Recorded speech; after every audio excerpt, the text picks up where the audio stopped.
Les présidents Chirac et Sarkozy ont commis en Afrique 2 crimes que la France paye très cher. L'assassinat de Kadhafi en Libye et le coup d'État contre le président Laurent Gbagbo en Côte d'Ivoire. Les 2 affaires sont remarquablement similaires.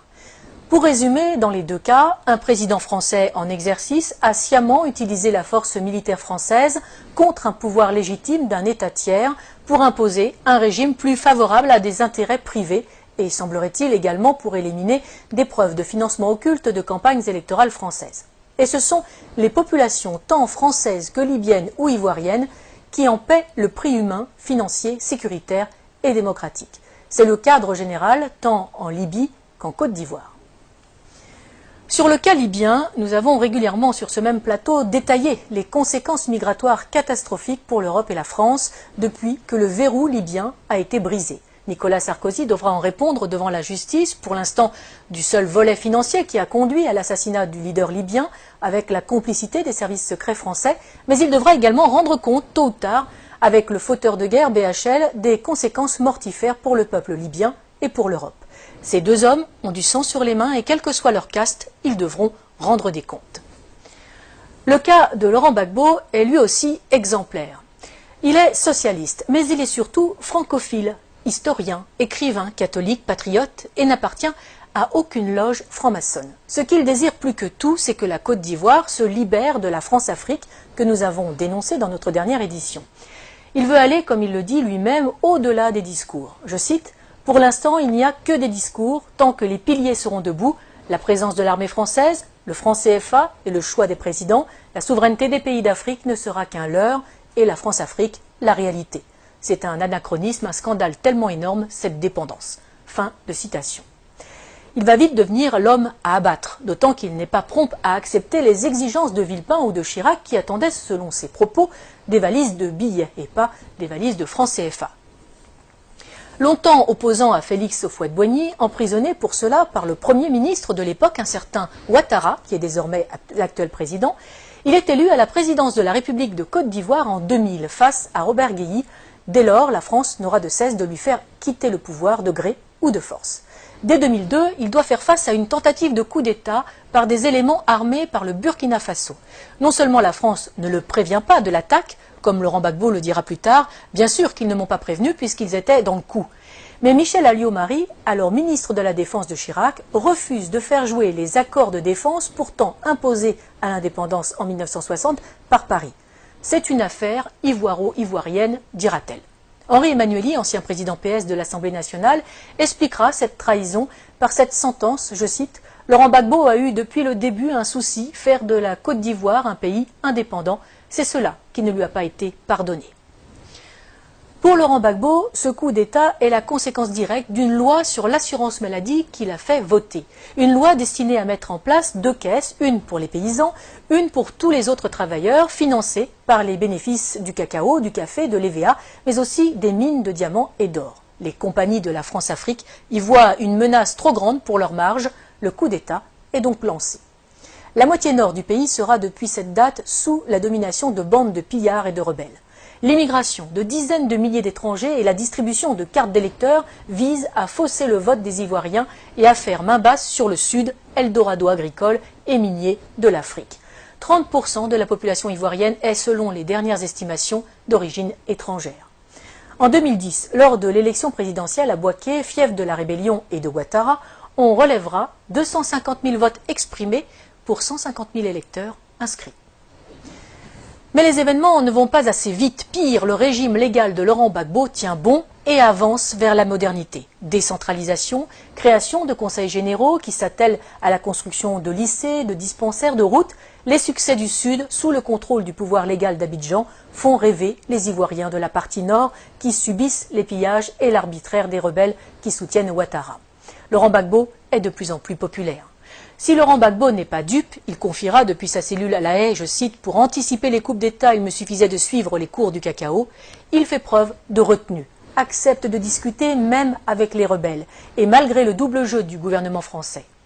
L'ONUCI, l'opération des Nations Unies en Côte d'Ivoire, saluera même le professionnalisme des opérations militaires de l'armée ivoirienne qui ne provoquent aucun dégât collatéral ni victime innocente. Il faut donc trouver un prétexte.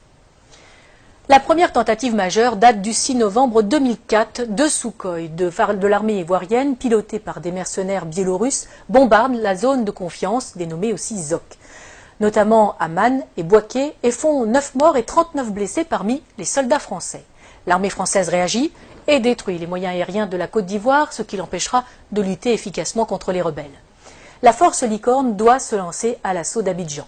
C'est la dernière partie d'un plan en 4 phases. Un plan qui a si bien réussi en Côte d'Ivoire que la France l'a appliqué en Libye et au Mali. D'abord, un appel à l'aide d'un gouvernement fantoche ou rebelle reconnu comme légal. Ensuite, une première promesse d'aide par l'organisation régionale qui se retrouve vite dépassée. Puis un mandat de l'ONU au nom de crimes contre l'humanité, viols, etc. Et enfin, l'intervention de la France sur le plan diplomatique, économique et militaire pour mettre en place les hommes choisis. Mais en 2004, la dernière partie cafouille. Des informations révélées par Wikileaks et des enquêtes de presse suggèrent une manipulation visant à justifier une action militaire contre Gbagbo. En 2016, la juge d'instruction française Sabine Kéris demande le renvoi devant la Cour de justice de la République, la CJR, des anciens ministres Dominique de Villepin, Michel Alliot-Marie et Michel Barnier, suspectés d'avoir permis l'exfiltration des mercenaires responsables de l'attaque contre les forces françaises. Pour Laurent Gbagbo, les services secrets français ont retourné son chef d'état-major, Mathias Doué, pour une attaque sous faux drapeau afin de légitimer la réaction française. Le parquet général près la Cour de cassation a indiqué n'avoir pas saisi à ce stade la commission des requêtes de la CJR. En 2011, alors que Laurent Gbagbo a remporté les élections de 2010, malgré les quelques 450 000 électeurs fantômes rajoutés dans le Nord, Ouattara et ses amis français décident de forcer les urnes. Ils contestent les élections, mais refusent de recompter les bulletins, qui sont détruits. Curieusement, le premier décompte avait été confié à une société française dont le directeur recevra un contrat de plus de 152 millions d'euros par le gouvernement Ouattara. Le 11 avril 2011, après 10 jours de combats à Abidjan et de bombardement de la résidence présidentielle par les forces spéciales françaises de la force Licorne et l'ONUCI, Laurent Gbagbo est arrêté en compagnie de son épouse Simone par les forces françaises. Ce n'est pas la fin des morts. Des centaines de civils seront arrêtés, torturés et exécutés par les complices de Sarkozy. La famille de Laurent Gbagbo, les militants, les ministres, des professeurs, des fonctionnaires. Autre victime de cet assaut, sans doute l'une des plus belles bibliothèques de livres classiques français de toute l'Afrique, seule richesse reconnue de Laurent Gbagbo et qui sera détruite par les bombes incendiaires françaises, tout un symbole. On peut se douter que les nouveaux maîtres de la Côte d'Ivoire ont mis le pays et les industries en coupe réglée. À commencer par Alassane Ouattara, l'ami intime de Nicolas Sarkozy, de Laurent Fabius et de Martin Bouygues, et aussi, aux surprises, de Georges Soros. Le moindre coupeur de route et assassin du Nord est devenu qui préfet, qui commandant de police, qui chef des armées ou président de l'Assemblée nationale. Les compétences comptent peu, c'est le nombre de fusils à disposition qui prime tout. Mais parlons des Français. Claude Guéant, l'ancien ministre de l'Intérieur et secrétaire général de l'Élysée de Nicolas Sarkozy, a installé une antenne de son cabinet d'avocats à Abidjan, où il fait des allers-retours fréquents pour développer ses affaires et celles de son gendre, Jean-Charles Charqui, devenu conseiller d'Alassane Ouattara. L'ancien ambassadeur de France au moment du putsch est devenu consultant et passe sa vie dans l'ombre de Ouattara. Les chefs militaires de l'opération Licorne sont devenus consultants et se sont vus confier la juteuse modernisation de l'armée ivoirienne. Il ne faut pas non plus oublier les fameuses annulations des dettes africaines. Ces dettes ne sont pas annulées, elles sont en fait privatisées. Les sommes dues et qui ont été payées par les contribuables français sont finalement payées à des entreprises privées du pays créancier pour réaliser des travaux dans le pays créditeur. Travaux largement surfacturés, le plus souvent, les contribuables français sont volés de leur remboursement, les Africains spoliés de leurs investissements. Et généralement, les entreprises favorisées sont dirigées par de grands amis des présidents et ministres en place en France. Ils ne peuvent quand même pas exécuter Laurent Gbagbo, bien que un procès en Côte d'Ivoire, oui, mais sans lui, car il est trop populaire. À la Cour pénale internationale, ce sera mieux, surtout qu'elle est le parfait outil de justice des vainqueurs. Externalisé donc à La Haye pour un procès à charge et inique, le procureur a à sa disposition un budget de plus de 28 millions d'euros. La défense, 76 000 euros. L'une des principales sources d'accusation est l'association Human Rights Watch, qui est entièrement financée par Soros, ami de Ouattara. Malgré ça, Par 2 fois, en 2016 et en 2018, le tribunal ne peut que constater l'absence totale de preuves dans le dossier du procureur. Aucun élément de preuve, aucun témoin fiable. Le 15 janvier 2019, Laurent Gbagbo est acquitté par la CPI de la totalité des charges portées contre lui après plus de 7 ans de prison préventive. Il reste cependant en résidence surveillée en Europe. La Belgique lui offre l'asile. Le temps, paraît-il, pour que le procureur puisse faire appel sur de nouvelles bases.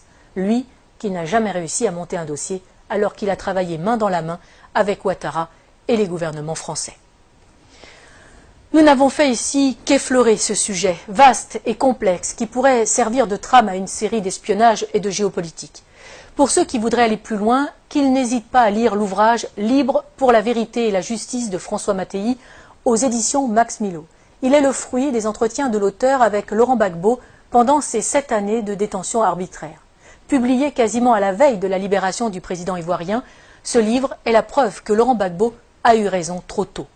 Mais il n'est pas dit qu'il ne revienne pas dans le jeu politique ivoirien, totalement blanchi des accusations portées contre lui, fort de ses réussites comme président et avec un programme toujours plus d'actualité. Il faudrait plus de chefs d'État comme lui en Afrique, conscients des atouts de son continent, préférant des relations saines avec la France plutôt que l'exigence d'une repentance perpétuelle imposée aux Français pour des crimes qu'ils n'ont pas commis. Une repentance qui n'est là que pour cacher le pillage de l'Afrique par des multinationales et imposer une invasion migratoire ruineuse et destructrice pour l'Europe. Défense de l'identité nationale, mise en œuvre d'un patriotisme social permettant de vivre et de travailler au pays, non-alignement, intégrité de ses élites politiques et économiques. Il faudrait peut-être aussi plus de Laurent Gbagbo en Europe.